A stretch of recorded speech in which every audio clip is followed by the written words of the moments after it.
بسم الله الرحمن الرحيم.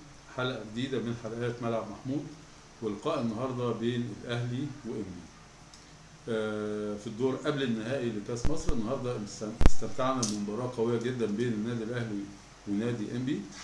الأهلي دخل بالقوة الضربة بتاعته النهاردة رغم غيابات كتيرة جدا في الأهلي اللي تعودنا عليها من فترة، لكن الأهلي بأي 11 لاعب بيثبت وجوده بصراحة. النهاردة لعب مباراة قوية جدا وانتهت من المباراة 3-0 للنادي الأهلي، وصعد لنهائي الكاس انه ان شاء الله يقابل يا اما الزمالك يا اما انبي. هيلعبوا ان شاء الله يوم 7/11 باذن الله. الفائز منهم هيقابل النادي الاهلي في النهائي باذن الله. النهارده كان تشكيل الاهلي مكون من محمد هاني باك يمين، علي معلول باك شمال، زهراء الوسط ياسر ابراهيم ومحمد عبد المنعم، خط الوسط ديانج ومروان عطيه وقفشه، هجوم تاو وموديست المهاجم الفرنسي الجديد والشحات. الحكم كان الدرجه الاولى طارق مجدي، اللي ادار المباراه بصراحه. يعني المباراه كانت سهله جدا بس حولها هو المباراه صعبه لانه كان متعاطف جدا جدا مع انبي. تغاضى عن كتير من الفاولات اللي هي المفروض تتحسب، تغاضى عن انذارات اداها للاعبي انبي، تغاضى عن مكان لعب الكرة في كذا مرة ان كان فاول او رمي التماس. وفي رمي التماس كانت الاهلي عملها لانبي، فما كانش بصراحة يعني ممكن نديله 6/10 في المباراة دي لانه كان مستوى ضعيف جدا، مع ان المباراة كانت سهلة. اللي اجاد هو حمل الراية بصراحة، اللي ظبط التسلل بتاع انبي في احرازه هدف، وكان موفق جدا جدا حمل الراية. لكن الحكم طارق مجدي ما كانش موفق للدرجة اللي هي. حتى كان في لعبه يعني مشكوك فيها جدا انها ضربه جزاء لشحات، وقع في منطقه الجزاء، ورغم كده حتى ما حاولش ان هو يوصل للفار او يستعلم عن اللعب. المباراه بدات زي ما بقول لحضراتكم بشكل جس نبض بين الفرقتين. النادي الاهلي دخل المباراه وعازم العزم ان هو لازم يفوز لان مباراه كاس، المهزوم بره على طول نوك اوت، فكان لازم يدخل بقوه ان هو يحرز هدف في اول الشوط على اساس ان هو يمتلك المباراه. لكن دفاع انبي كان قوي جدا. تامر مصطفى المدرب بتاع انبي كان عامل خط ظهر فظيع جدا، يمكن اللعيبه كلها كانت واقفه ورا.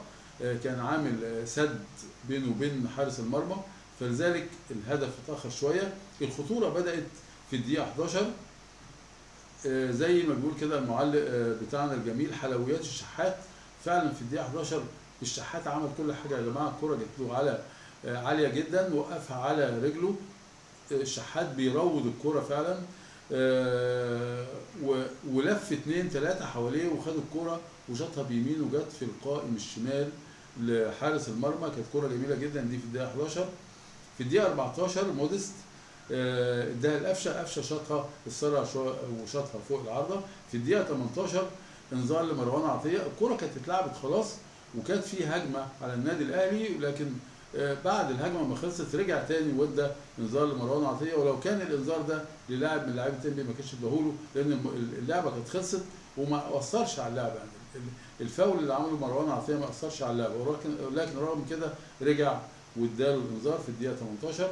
في الدقيقه 29 احمد جمال لاعب انبي بيضرب غص كده في قبل خط ال 18 بحوالي ياردة، وخالت على الحكم وحسبها فاول. ده اللي جرأ بعد كده لاعب انبي ان هو يعمل الحركه دي تاني. زي دايما لما في لاعب بيتعود ان هو يعمل خطا وما بيحتسبش بيرجع يكرره تاني على اساس ان هو الحكم شربها مره فاكيد هيشربها المره الثانيه. ضرب غص، يعني لما اتعادت اللعبه ما حدش جه جنبه خالص. بعد ما خرج او رقص لاعب الاهلي لقى نفسه مش عارف يتصرف في الكوره، قام وقع نفسه واتحسبت ضربه حره على شمال الشناوي، بس الحمد لله طلعت. في الدقيقه 31 واحتسبت ضربه جزاء للنادي الاهلي. كانت ضربه واضحه جدا جدا لاليو ديانج. اليو ديانج النهارده يا جماعه انا بعتبره مان اوف ذا ماتش. يعني هو اليو ديانج هو رجل المباراه الاول بدون منازع. انا مش عارف ادوها لمجدي قفشه ازاي، ومجدي قفشه محظوظ في حته ان هو بياخد رجل المباراه. الموسم اللي فات برضو خد كذا مباراه كده رجل مباراه، وكان في احسن منه في الملعب، لكن مش فارقه كتير. ضربه الجزاء سددها علي معلول في المقص اليمين للحارس، احرز بيها الهدف الاول ده في الدقيقه 31. ده اللي خلى النادي الاهلي يطمن شويه. في الدقيقه 43 بقى ارقام واضحه للشحات جدا زي اللي بقول لحضراتكم عليها، دخل منطقه الجزاء وعدت على الحكم حتى ما لجاش للفار او وقف اللعب. المفروض بقى في لعيبه الاهلي الكره كانت جايه في حوزه لعيبه الاهلي، المفروض كان اللاعب طلعها بره في الوقت دوت. الحكم لازم هيرسى وهيروح يسال الفار، او اللعيبه تتلم حواليه ويقولوا سال الفار، لكن ان هم يعدوا اللعبه ولا حد من لعيبه الاهلي يضغط. المفروض لعيبه الاهلي تضغط على الحكم. الايام دي يا جماعه اللي بيضغط على الحكم، بنشوف لعيبه الزمالك بتعمل ايه في الحكام، بتبهدل الحكام، عشان كده بياخدوا كل حقوقهم وما بيسيبوش اي حق من الحكم. لكن احنا الكره عدت خلاص، عرقله واضحه جدا للشحات، لكن عدت. في الدقيقه 44 الخشاب حضن الكوره ونام عليها، يعني هو طلع هو ومروان عطيه، نزل حضن الكوره ونايم عليها. المفروض تحسب فاول عليه هو، لان هو قرر وادى وعمل نفسه حكم وادى لنفسه فاول، مسك الكوره. الكلام دوت المفروض هو اللي ياخد يبقى الفاول عليه وياخد انذار كمان، لكن عادت وحسبها للخشاب ضربه حره مباشره. يبقى في هنا خلى اللعبه دي لما تيجي تاني اللعبه اللي زيها، خلى لاعب تاني يكرر نفس اللعبه، برضه حكم لنفسه، الكره نازله قام حاضنها ونايم عليها واتحسبت. طبعا خطا كبير جدا جدا من طارق مجدي الحكم، المفروض ياخد باله من الحاجات دي، واللاعب لاعب، لكن ان هو لاعب وحكم يحكم لنفسه، كره طالع معاه في الهواء ونزل يقوم ماسك الكره وقاعد، يبقى خلاص بقى فاول. طبعا عشان الحكم سابها اتكررت تاني. الشوط الثاني بدا بقى، وهو النادي الاهلي متقدم 1-0 في الدقيقه 47. اول كره لموديست على المرمى، الكره جت عاليه. موديست طبعا احنا عارفين يا جماعه ان هو بيجيد جدا ضربات الراس، فعلا وجه ضربه راس قويه جدا على المرمى لكن طلعت بره. ليا بس راي في موديست بصراحه، النهارده كان تقيل جدا، كان زي اللي يكون مش مجمع نفسه دوت، يا اما نقص لياقه بدنيه، يا اما الجو حر عليه، مثلا هو جاي من فرنسا الجو بارد هناك، الجو حر درجه الرطوبه عاليه، يعني انا مش عارف ايه اللي جراله، بس هو واقف فعلا مش منسجم، مش فايق، تحركاته بطيئه جدا، بطيء قوي، اي كوره مشتركه بتتاخد منه. يعني موديست بصراحه لسه مش في الفورمه تماما، بس انا مع كولر ان هو لازم يشركه في المباراه، لان لاعب زي ده جاي بمبلغ عالي جدا، مش معقول نركنه او نلعبه 10 دقائق او 5 دقائق. اللاعب ده المفروض يعني يديله دقائق كتيره لغايه ما ياخد على الجو وياخد على اللعيبه وياخد على الوضع الدوري المصري، لان اكيد طبعا الدوري الفرنسي مختلف جدا عن الدوري المصري. فكانت اول كره توصله في الدقيقه 47، تخيلوا يعني ما كانش ليه فعاليه خالص طوال الشوط الاول. في الدقيقه 50 تاو وهاني، ده هاني شاطها بشماله بجوار القائم صاروخ. محمد هاني يا جماعه دلوقتي بقى نشط جدا هجوميا، وبصراحه كان فعال جدا جدا. في الدقيقه 51 موديست احرز الهدف الاول مع النادي الاهلي. في الدقيقه 51 الكره وصلته داخل منطقه الجزاء، لم 2 لعيبه من لعيبه انبي وشاطها، خبطت في الباك ودخلت، بس طبعا الكره تحسب له لانها مشيت في نفس الاتجاه. في الدقيقه 53 فاول انبي، هي يعني بعد خط ال 18 على جنب بحوالي 3 4 ياردة من نهايه الملعب. الفاول ده اتلعب فرق 30 40 ياردة، عدى خط ال 18 لغايه يمكن قرب ثلث الملعب، يعني 30 40 ياردة والحكم ما خدش باله، ما لهمش الكوره في المكان دوت. الفاول الانبي اللعيبه حركت الكوره 30 ياردة من قبل خط نهايه الملعب لغايه بعد خط ال 18 قدام. طبعا استهتار غير عادي من اللعيبه، والحكم كمان موافق على الوضع دوت، فكانت شكلها ملفت جدا. الفاول في حته وبتتلعب الكره بتتنفذ من حته ثانيه خالص. في الدقيقه 54 راسيه من كابو، دي كانت اول خطوره على مرمى الشناوي، كانت كره خطيره جدا طلعت بره. في الدقيقه 56 راسيه لاحمد امين برضو قويه، بعد هدف موديست يا جماعه الانبي مسك الكره حوالي ربع ساعه وهدد مرمى الشناوي بقوه جدا جدا، وكان ممكن يحرز هدف فعلا، وفعلا احرز هدف بس احتسب تسلل. يعني بعد هدف موديست فعلا كان في عاصفه من الهجمات جت ورا بعضها. في الدقيقه 54 قلنا راسيه لكابو، في الدقيقه 56 راسيه لاحمد امين جت قويه جدا جدا بجوار القائم الايمن. في الدقيقه 59 انفراد لاحمد امين، ده انفراد كامل يا جماعه، الشناوي انقذها. الكره الوحيده دي، الكره الوحيده في الدقيقه 59 اللي عدت من محمد عبد المنعم. محمد عبد المنعم يعتبر من الناس المجيدين جدا في المباراه، لانه لعب بثقه ولعب بقوه ولعب بحماس ولعب بثقه عاليه جدا.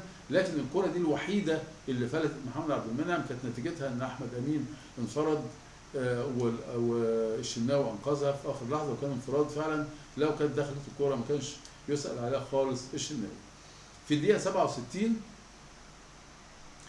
قفشه ادى المودست، الخشاب بيطلعها كورنر، مودست ما كانش حظه حلو فيها، خبطت في الخشاب وطلعت كورنر. في الدقيقه 67 نزل عاشور ومحمد الضوء كريستو بدل الشحات وتاو.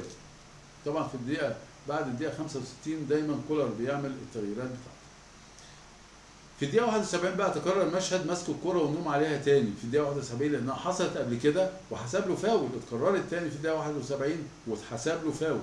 يعني انا مش عارف الحكم ازاي بيعدي الحاجات دي، ولو جت بقى لاعب الاهلي كان اداله هو انذار، يعني كان ادى لاعب الاهلي انذار، لان الكوره مش انت زي ما قلت لحضرتك مش هينفع يبقى لاعب وحكم ينزل من فوق ينزل الكوره ويقوم قاعد عليها وماسكها وخلاص اتحسبت. طبعا ده خطا كبير جدا من الحكم، وازاي انه يحسب فاول بالطريقه دي. في الدقيقه 72 هدف لانبي، لكن تسلل، والتسلل كان واضح جدا، واللعيب اتشال واتهبد وبقى يجري وعمال مستغرب قوي انه اوفسايد، وهو اوفسايد ب 3 4 يارده، وجاي في الفار والفار اكد صحه التسلل. في الدقيقه 76 راسيه تانية موديست، دول الراسيتين اللي لعبهم النهارده كانت خطيره برده. موديست يا جماعه بيوجه دماغه حلو جدا في ضربات الجزاء، لان هو ملك ضربات الجزاء. ان شاء الله في الايام الجايه باذن الله بعد ما يكتسب اللياقه البدنيه ويبقى يتعايش مع الفرق، اكيد هيبقى ليه وجود باذن الله، وهيبقى ليه تاثير في الفريق. في الدقيقه 78 خروج قفشه ونزول احمد حسن كوكا في الدقيقه 78. في الدقيقه 85 طاهر وكهربا دخلوا بدل موديست ومروان عطيه. في الدقيقه 86 بقى هدف ثالث لامام عاشور. الدقيقه 86 يا جماعه شهدت بعد ما نزل كهربا وبعديه نزل عاشور، بصراحه هما الاثنين عملوا ثنائي، هما ثنائي متفاهم جدا في الحياه وثنائي في الملعب. الكوره مرفوعه رجعها كهربا بدماغه، خدها عاشور وشرخ جوه منطقه الجزاء وانفرد وشاط وحرز الهدف الاولاني ليه في مسيرته مع النادي الاهلي، والهدف الثالث في المباراه، ليسجل اسم بحروف من ذهب من ضمن هدافي النادي الاهلي. وده اول هدف لعاشور يحتسب رسمي. ان شاء الله نشوف لعاشور اهداف كتيره. امام عاشور يا جماعه يفرق قوي قوي قوي مع اي فرقه، يفرق قوي مع النادي الاهلي. امام عاشور مكسب فظيع للنادي الاهلي بجد، لاعب في كل المواصفات اللي احنا بنحتاجها في النادي الاهلي، لاعب قوي، لاعب عنده لياقه، لاعب عنده روح، لاعب مهاري جدا، لاعب بيعرف يسدد على المرمى، بيحرز اهداف، حاجه جميله قوي. امام عاشور ان شاء الله يستمر على هذا المنوال. في الدقيقه 89 احمد جمال لاعب انبي ضرب غطس برضه زي صاحبه اللي عمله ناحيه اليمين برضه في الشوط الاولاني، على امل انه ياخد فاول، بس المره دي الحكم بقى ايه خد باله يعني. لكن عشان اتحسبت اول مره ضرب غطس برضه ثاني مره على اساس انه يتحسب له فاول. في الدقيقه 92 امام لكهربا لكريستو، كريستو انفرد وشاطها بشماله، بس للاسف الحارس اتحرك فجت في الحارس وطلعت كورنر، ولو كان احرز الهدف ده كان هيبقى هدف رائع جدا جدا جدا، لان كريستو بجد سجله وشاطها بشكل حلو، والكره جايه له من امام لكهربا ليه، يعني كانت في سنس حلو كده بينهم هما الثلاثه. عاشور خدها من ناحيه اليمين عرضها جوه منطقه الجزاء لكهربا، كهربا يا دوب سندها بس كده لكريستو، كريستو على طول ما كدبش خبر وشاطها بوش رجله، لكن الحارس كان موفق جدا انه يمسكها. المباراه انتهت 3-0، والاهلي ضمن ان شاء الله الصعود للدور النهائي. هيقابل ان شاء الله الفائز من الزمالك وبيراميدز اللي هتتلعب اول شهر 11 الجاي ان شاء الله. ونتمنى ان شاء الله ان الاهلي يفوز بالبطوله، لانه في الالفيه الجديده الاهلي فايز 7 مرات بس بكاس مصر. يعني احنا اتلعب 23 موسم او 22 الاهلي فاز ب7 بس، طبعا نسبه ضئيله جدا. فنتمنى ان شاء الله ان الاهلي يفوز بالبطوله ديت عشان يضمها لدولاب بطولاته ويضيف عدد جديد لبطوله كاس مصر. دايما في افراحنا النادي الاهلي، دايما في انتصارات النادي الاهلي. لايك وشير يا جماعه واشتراك في القناه عشان الفيديو يوصل لاكبر عدد من الناس. ودايما نشوفكم على خير في ملعب محمود، والسلام عليكم ورحمه الله وبركاته.